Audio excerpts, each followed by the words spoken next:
Breaking news: an officer hurt in a squad car crash. I'm Tanisha Shaw covering what we know right now. Also, protesters head to Dairy Drive to try and keep the homeless encampment open. And we head to the Duck Pond as our Nash Dare brings you the sights and sounds of the inaugural True North Festival. That's all coming up on News 3 Now at 6. Good evening and thank you for joining us tonight after the game. I'm Jalen Banks. We begin with breaking news. Earlier today, Madison police assisted another local agency ending south of the Beltline with an officer injured in a crash. They were transported to a local hospital, and that's where we find our Tanisha Shaw. Tanisha, what can you tell us at this time? Hi, Jalen. Like you said, I am here outside of SSM Health Hospital. This is where the officer is that was hit in a squad car crash today. So here's what we know right now. That officer has serious injuries but is in stable condition. This is according to the Madison Police Department. The Madison Police Department also told News 3 Now that the officer was hit in that crash while helping a local agency. And a local agency is basically another police department. Now, we don't know which police department was involved, but we did hear from Monona Police Department who told us that they will have an update on this case. We also right now cannot say the identification of the officer at this time because the family and the officer are asking for privacy, and News 3 Now will respect that right now. And right now, there's a lot of unanswered questions. We don't know how this happened. We don't know the identification of the officer, but we are right now asking those questions and trying to give you updates on this situation as we figure out the condition of this, more about the condition of the officer and more about how this happened.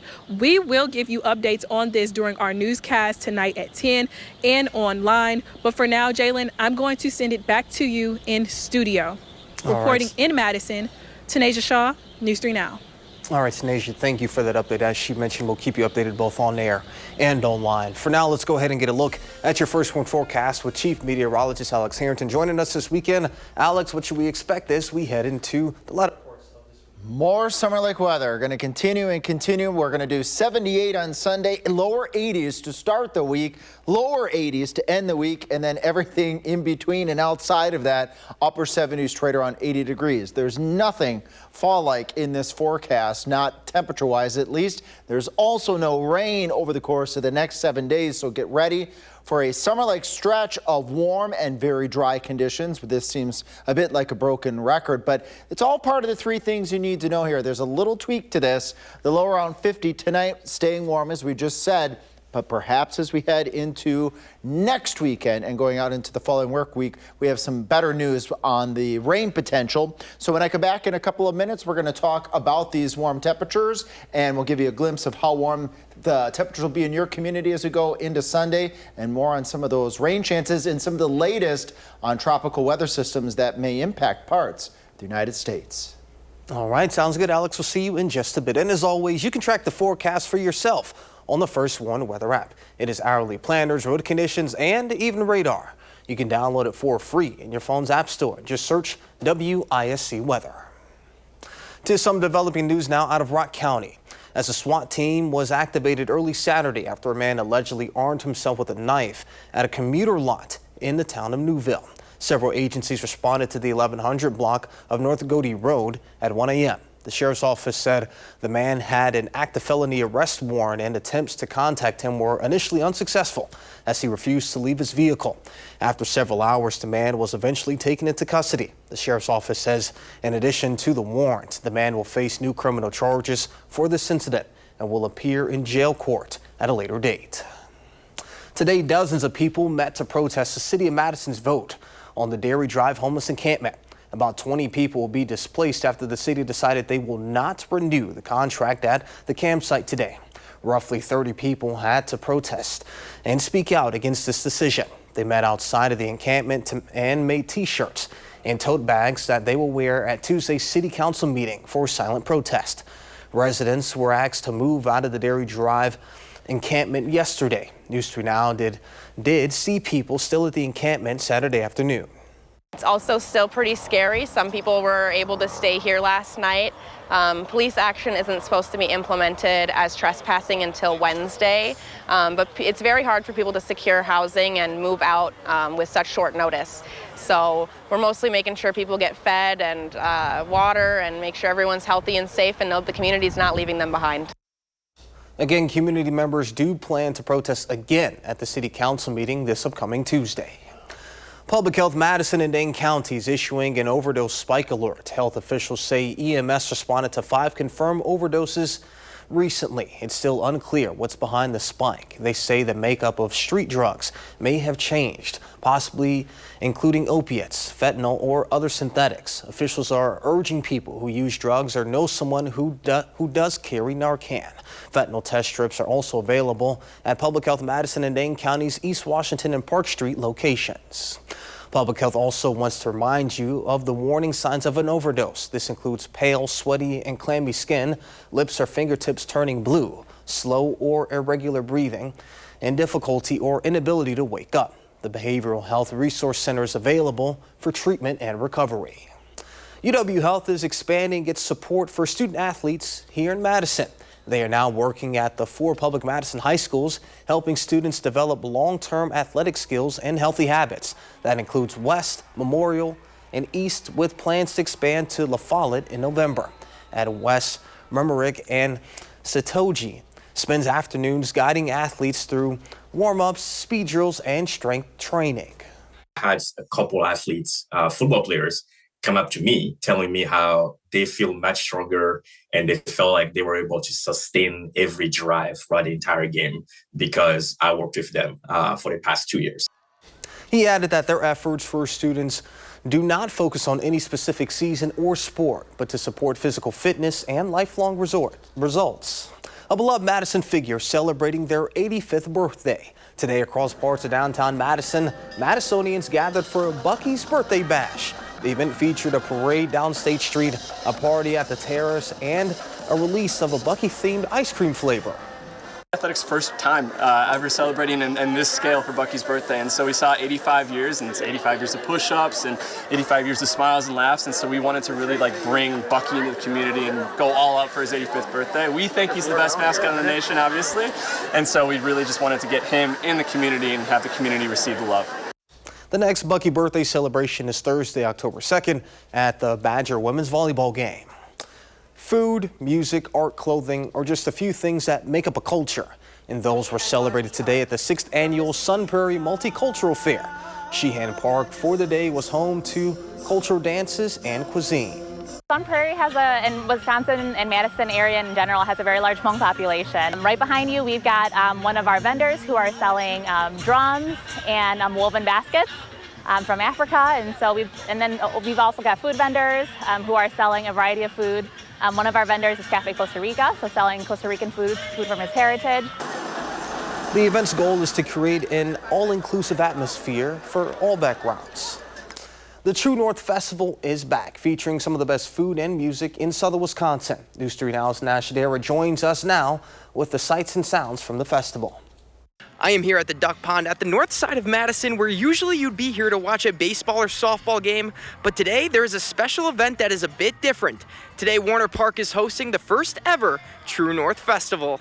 The event on Saturday is the place to be. The baseball diamond features a giant stage surrounded by some great local food from Madison. Then on the concourse, right as you enter, you can find some local artists as well as some areas for the kids to hang out. We feel very grateful and joyful that we're here today, and there's an 80-degree perfect night, and we're here to party and have a great time. Co-founder of the event, Matt Girding, has been working on making this festival a reality for months, and he is stoked to see it has finally come to life. All the bands have all been promoting, and there hasn't been a festival like this on the north side ever, and so we're really excited to bring a little bit of festival love over here. The festival is going till 11 tonight, so there's still plenty of time to head out to Warner Park and try some local food and listen to live music.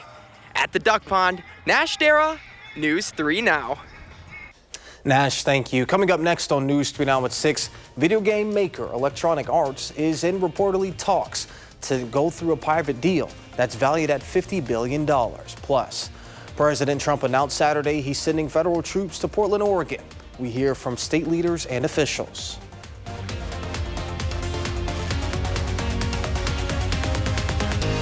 You're watching News 3 Now at 6. Thank you for staying with us. Video game giant Electronic Arts is reportedly in talks to go private. The Wall Street Journal, citing sources, is reporting the deal would be valued at about $50 billion. That would make it the largest leveraged buyout in history. According to the Journal, Jared Kushner's private equity firm would be among the investors.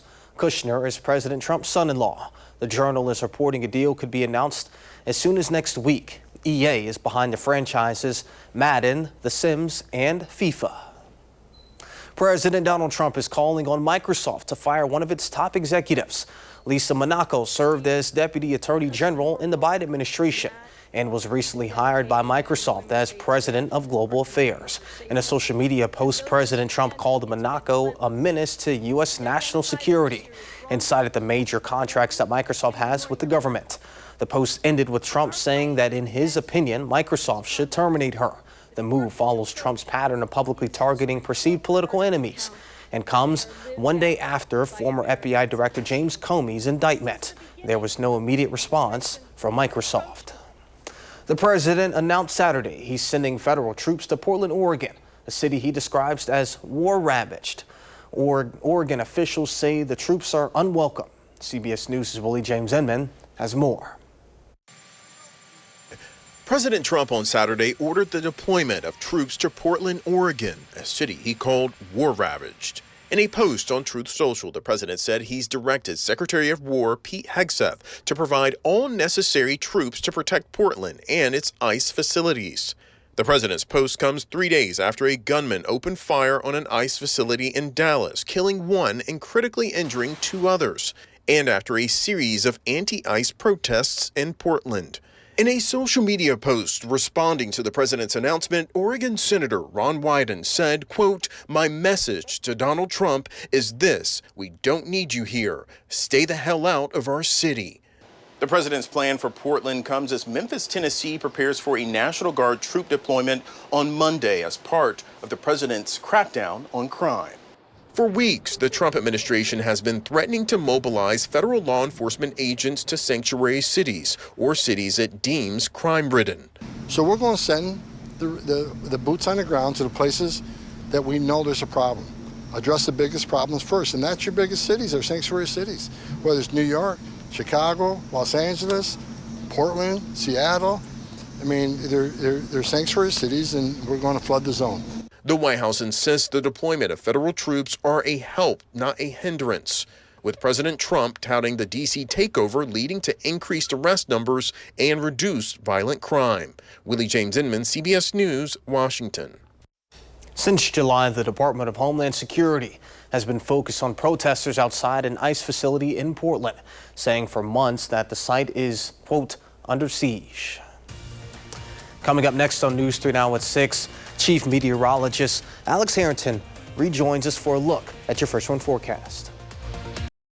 Your First One forecast with Chief Meteorologist Alex Harrington. Alex. Yeah, it's the First One summer forecast in the fall time as we keep a very warm stretch of weather ahead of us, but a tiny bit of cool weather for tonight with a cold front, and then we're eyeing up some better chances for rain in our future, which I'm very excited about here because I know some folks really could use that rain.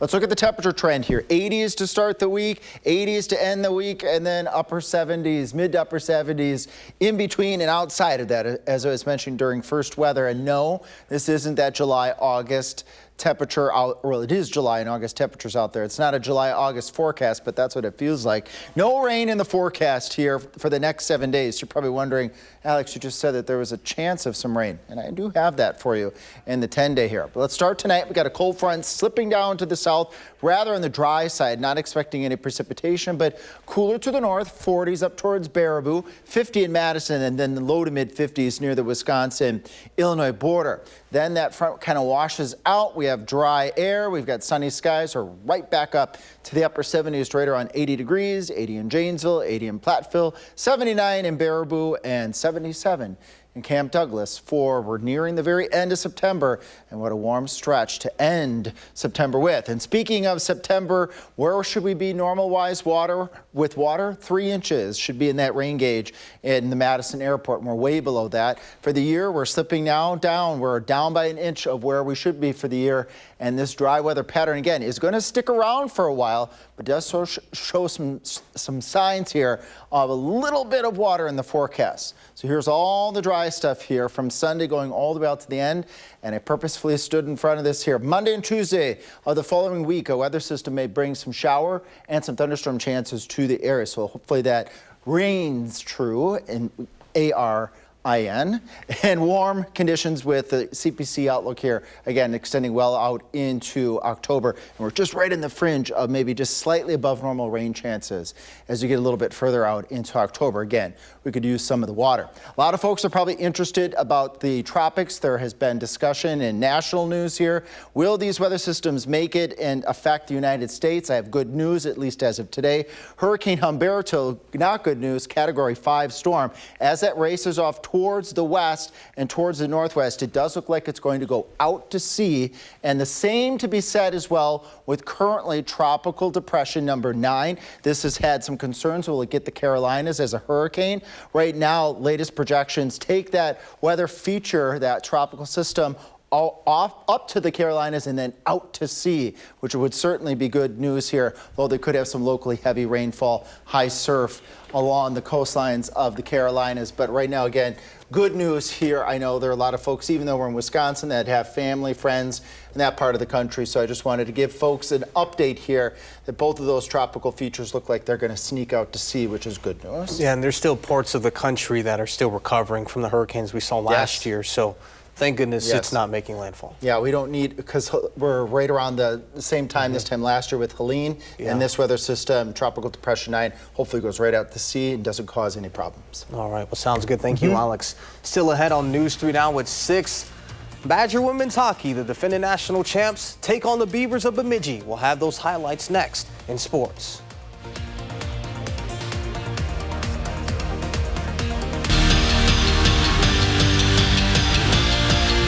Wisconsin football is on a bye this weekend, preparing for a rigorous Big Ten slate. In this week's Wisconsin Huddle, Sports Director Andrew Banstra found out and gives us the Badgers' chance to reset.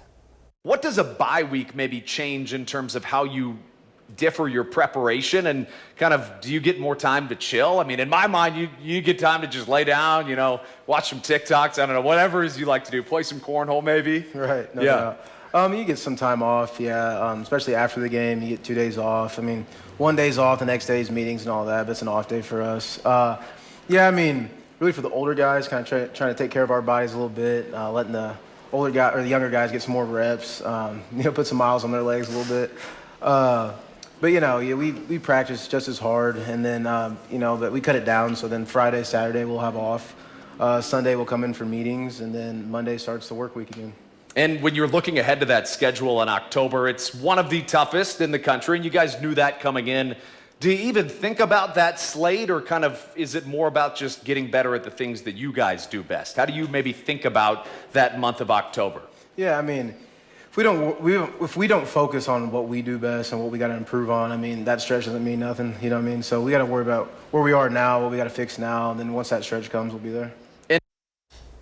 And join Andrew for next week's Wisconsin Huddle, live at Jay's Bar in Madison on Monday at 7 p.m., featuring a new co-host, Wisconsin Volleyball's Jada Cherniklia. The defending women's hockey ball national champs are back in action today. The Badger women taking on the Beavers of Bemidji State. Bucky starts off hot, scoring 3 goals in the first period, and this rebound goal from Cassie Hall in the dying seconds gives the Badgers a momentum boost heading into intermission. We now skip to period 3, where Kirsten Sims has a nice wrist shot off the left hand to post up, and the Badgers go up 5-0. The Badgers start 2-0 and head home to play Maine in their season opener. Badgers going. Wisconsin football is on a bye this weekend, preparing for a rigorous Big Ten slate. In this week's Wisconsin Huddle, Sports Director Andrew Banstra found out and gives us the Badgers' chance to reset. What does a bye week maybe change in terms of how you differ your preparation and kind of, do you get more time to chill? I mean, in my mind, you get time to just lay down, watch some TikToks, I don't know, whatever it is you like to do, play some cornhole maybe. Right. No Yeah. doubt. You get some time off, especially after the game. You get 2 days off. I mean, one day's off, the next day's meetings and all that, but it's an off day for us. Really for the older guys, kind of trying to take care of our bodies a little bit, letting the older guy or the younger guys get some more reps, put some miles on their legs a little bit. We practice just as hard, and then but we cut it down. So then Friday, Saturday we'll have off. Sunday we'll come in for meetings, and then Monday starts the work week again. And when you're looking ahead to that schedule in October, it's one of the toughest in the country, and you guys knew that coming in. Do you even think about that slate, or kind of is it more about just getting better at the things that you guys do best? How do you maybe think about that month of October? Yeah, I mean, if we don't focus on what we do best and what we got to improve on, I mean, that stretch doesn't mean nothing. You know what I mean? So we got to worry about where we are now, what we got to fix now, and then once that stretch comes, we'll be there. And join Andrew for next week's Wisconsin Huddle, live at Jay's Bar in Madison on Monday at 7 p.m., featuring a new co-host, Wisconsin volleyball's Jada Cherniklia. The defending women's hockey ball national champs are back in action today. The Badger women taking on the Beavers of Bemidji State. Bucky starts off hot, scoring 3 goals in the first period, and this rebound goal from Cassie Hall in the dying seconds gives the Badgers a momentum boost heading into intermission. We now skip to period 3, where Kirsten Sims has a nice wrist shot off the left hand to post up, and the Badgers go up 5-0. The Badgers start 2-0 and head home to play Maine in their season opener. Badgers going to win it 5-0. To think that it's already hockey season, but speaking of seasons, we're technically in fall, but it's not really feeling like it right now. No, you'd be still thinking about summertime sports when you've got temperatures in the 70s and 80s. Jalen, just a touch of cooler air tonight. This is what we should be for this time of year, right around 50 degrees. But then that's it. We're going to warm right back up again. Temperatures in the upper 70s to right around 80 for Sunday. Normal high, look at that, up at the very top, right underneath it where it says Sunday. It says average high is 68 degrees. We're 10 degrees above normal for this time of year. And here we go, the big 10-day forecast. Temperatures in the upper 70s into the lower 80s all the way through the 10-day here. But if you look way, way, way out in the 10-day forecast, this gets been getting pushed and pushed a little bit, but I'm a little bit more confident that we're going to see a weather system later in the 10-day period that might bring us a couple of raindrops, which I'm sure there are quite a few people that would appreciate. Now, would you consider this an Indian summer or not quite? We're not quite there yet in the year, but definitely summer-like. All right, well, sounds